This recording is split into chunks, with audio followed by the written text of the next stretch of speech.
800 গ্রাম ওজনের একটা রূপচাঁদা মাছের রেসিপি আজকে আপনাদের সাথে শেয়ার করব। যারা বড় মাছ আনলে বুঝতে পারেন না যে এটাকে বারবিকিউ করা যায় নাকি রান্না করা যায়, এজন্য তাদের জন্য আজকের রেসিপিটা অনেক বেশি পারফেক্ট হবে। এই যে দেখেন আমার হাতের সমান, হাত থেকেও কিন্তু অনেক বড় মাছটা। তারপর এই মাছটাকে আমি ভালোমতো ধুয়ে কেটে নিয়েছি। আমি যেহেতু আজকে বারবিকিউ করব না, বারবিকিউ করতে যেহেতু অনেক বেশি সময় লাগে, আমি চেষ্টা করেছি ঝটপট একটা নতুন ইউনিক ভাবে আপনাদের সাথে রেসিপি শেয়ার করার। তারপর এখানে প্রথমে আমি একটা মেরিনেটের জন্য একটা মসলা বানিয়ে নিচ্ছি। প্রথমে এখানে ৭-৮ কোয়া রসুন দিয়ে দিয়েছি, ৩ টা কাঁচামরিচ, শুকনো মরিচ দিয়েছি ৪ টা। তারপর এখানে বেশ পরিমাণে পেঁয়াজ কুচি দিয়ে দিয়েছি। পেঁয়াজ কুচি চেষ্টা করবেন যে একটু বেশি পরিমাণেই দেওয়ার জন্য, তাহলে রান্নার টেস্টটা কিন্তু অনেক বেশি বেড়ে যায়। তারপর এখানে আমি টমেটো দিয়ে দিচ্ছি। আপনারা যদি টমেটো কাঁচা টমেটোতে না দিতে চান, সেক্ষেত্রে আপনারা টমেটো পেস্ট ব্যবহার করতে পারেন। তারপর এখানে হচ্ছে আমি সবগুলোকে ভালোমতো ব্লেন্ডারের জারে ব্লেন্ড করে নিয়েছি। তারপর এখানের মধ্যে আমি আস্তে, আস্তে সব ধরনের মসলা এখানে এড করব। প্রথমেই আমি পরিমাণ মতো লবণ দিয়ে দিয়েছি। তারপর এখানে ২ চামচের মতো মরিচ দিয়েছি, হলুদ দিয়েছি ১ চামচ। তারপরে এখানে যাবে জিরার গুঁড়া। জিরার গুঁড়াটা এখানে ম্যান্ডেটরি। জিরা ধনিয়ার গুঁড়া মিক্স যদি থাকে তাহলে ওইটাও দিবেন। তারপর এই সবগুলাকে ভালোমতো মাছের গায়ে যেহেতু লাগার জন্য আমি দিয়ে দিয়েছি এখানে সরিষার তেল। আপনারা এখানে সরিষার তেলটা যদি ব্যবহার করতে না চান তাও হবে। কিন্তু হচ্ছে গিয়ে ব্যবহার করলে অনেক টেস্ট ভালো আসবে। সরিষার তেলের একটা ফ্লেভার আসবে। তারপর এখানে রসুন বাটা দিয়ে দিয়েছি। দিয়ে এখন আমি ভালোমতো পেস্টটাকে ভালোমতো মিক্স করে নিব। মিক্স করে নিব। এই যে দেখতে পাচ্ছেন, মিক্স করে নেওয়ার পর আমার ভালোমতো মিক্স হয়ে যাওয়ার পর আমি এই পর্যায়ে আমার সবগুলো মাছ এখানে আস্তে, আস্তে দিয়ে দিব। তারপর এখানে মেরিনেট করতে দিব। মেরিনেট আমি ২০ মিনিটের জন্য করেছি।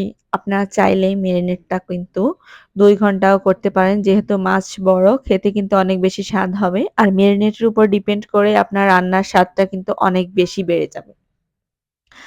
এখানে দেখতে পাচ্ছেন মাছটাকে কিন্তু এপিঠ ওপিঠ উল্টিয়ে আমি ভালোমতো এখানে মেরিনেট করে নিচ্ছি। আর মাছের গায়ে যেহেতু মসলাগুলো ভালোমতো ঢুকে, সেক্ষেত্রে একটু খেয়াল রাখতে হবে। এজন্য ভালোমতো মাছগুলোকে দেখতে পাচ্ছেন যেভাবে করে দিয়েছি। হাত দিয়ে করাই পারফেক্ট। আমার অলরেডি ২০ মিনিট হয়ে গিয়েছে। তারপর এই পর্যায়ে আমি ফ্রাই প্যানের মধ্যে তেল দিয়ে দিয়েছি, বেশ পরিমাণে তেল দিয়ে দিয়েছি। যেহেতু মাছ আমার অনেক বেশি, মাছটাকে মেরিনেট করার পর মাছটা আমি আস্তে, আস্তে করে সবগুলা হালকা, হালকা করে মসলা ঝেড়ে আমি তেলের মধ্যে দিয়ে দিব। এখানে এনশিওর করবেন যেহেতু আপনার ফ্রাই প্যানটাকে ভালোমতো গরম হতে, ফ্রাই প্যানটা যদি গরম না হয়, রূপচাঁদা মাছের উপরের যে লেয়ারটা থাকে মাছের, ওই উপরের লেয়ারে কিন্তু অনেক বেশি তেল থাকে। তো এজন্য আপনার যদি মাছটা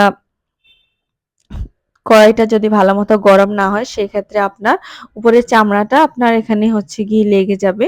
তো সেক্ষেত্রে আর মাছটাও কিন্তু অনেক বেশি নরম, আপনার উল্টাতে পাল্টাতে অনেক বেশি সমস্যা হয়। তারপর চুলার আঁচটাকে মিডিয়াম করে দিবেন। মিডিয়াম করে দেওয়ার পর আপনি হচ্ছে গিয়ে ৫ মিনিট মিডিয়াম করে রেখে তারপর আস্তে, আস্তে করে উল্টাতে শুরু করবেন। তারপর আমি হচ্ছে গিয়ে একটু হাই করে দিয়েছি। দেখি উল্টানোর পর কি হয়। আমি দেখলাম যে উল্টানোর সময় দেখা যায় যে অনেক সময় মাছে যদি বেশি ভাজা হয়, সেক্ষেত্রে মাছের চামড়াটা, উপরের চামড়াটা খুলে যাচ্ছে। তো এজন্য আমি হচ্ছে গিয়ে বেশি ভাজছি না। এক স্টেপ আমি অনেকবার ভেজেছিলাম। তারপর আমি হচ্ছে এগুলাকে ডিম আছে অনেকক্ষণ ভেজে নিয়েছি। সবগুলোকে ভালোমতো এরকম করে ভেজে নেওয়ার পর ওই যে মসলাটা থাকবে, ওই মসলার মধ্যে আমি পেঁয়াজ কুচি দিয়ে দিয়েছি। আর এখানে কোনো মসলা এড আমি করছি না। মেরিনেট করার জন্য যে মসলাটা আমার বেঁচে গিয়েছিল, ওই মসলাটাই আমি এখানে দিয়ে দিয়েছি। আর সামান্য একটু পেঁয়াজ কুচি দিয়েছি। তারপর এই মসলাটাকে আমি ভালোমতো ভেজে নিব। একদম কড়া করে ভেজে নিতে হবে। কারণ হচ্ছে এখানে এই মসলাতে অনেক বেশি পানি আছে, যেহেতু ব্লেন্ডারে জাগে করা হয়েছিল। চুলার আঁচটাকে একদম বাড়িয়ে দিয়ে একদমই দেখবেন কড়া কড়ার মতো করে ফেলবো। এটাকে ভালোমতো ভেজে আমার যেহেতু মসলাটা ভালোমতো ভেজা হয়ে যাবে, সেক্ষেত্রে আমার মসলার গায়ে উপরে তেল উঠে আসবে। উঠে আসলেই আমি বুঝবো যে আমার পারফেক্ট ভাবে মসলাটা ভাজা হয়ে গিয়েছে। সে পর্যায়ে আমি এখানে পানি দিয়ে দিয়েছি। পানি দিয়ে আমি ভালোমতো মসলাটাকে একটু বলক নিয়ে আসব। বলক আনার পর আমি যতগুলো মাছ ছিল মাছগুলোকে আমি আস্তে, আস্তে এখানে দিয়ে দিব। দেওয়ার পর তারপর আমি এই মাছগুলোকে একটু সাবধানে দিব যেহেতু ভেঙে না যায়। আর লাস্ট পর্যায়ে এই মাছগুলো এক পর্যায়ে দেখা যাবে যে মাছগুলো ২০ থেকে ২৫ মিনিটের মতো আমি রান্না করব।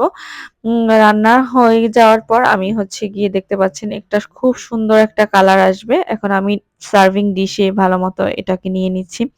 আর আজকের মতো এই পর্যন্ত। রেসিপিটা কিন্তু অবশ্যই আপনার বাসায় ট্রাই করতে একদমই ভুলবেন না। দেখতে পাচ্ছেন যে রেসিপিটা এতটা সহজ আর এতটা মজা হয়েছে। দেখেই কিন্তু খেতে মন চাচ্ছে। আপনি কিন্তু একবার খেলে বারবার খেতে মন চাবে। ভালো লাগলে সাবস্ক্রাইব করে দিবেন। আসসালামু আলাইকুম।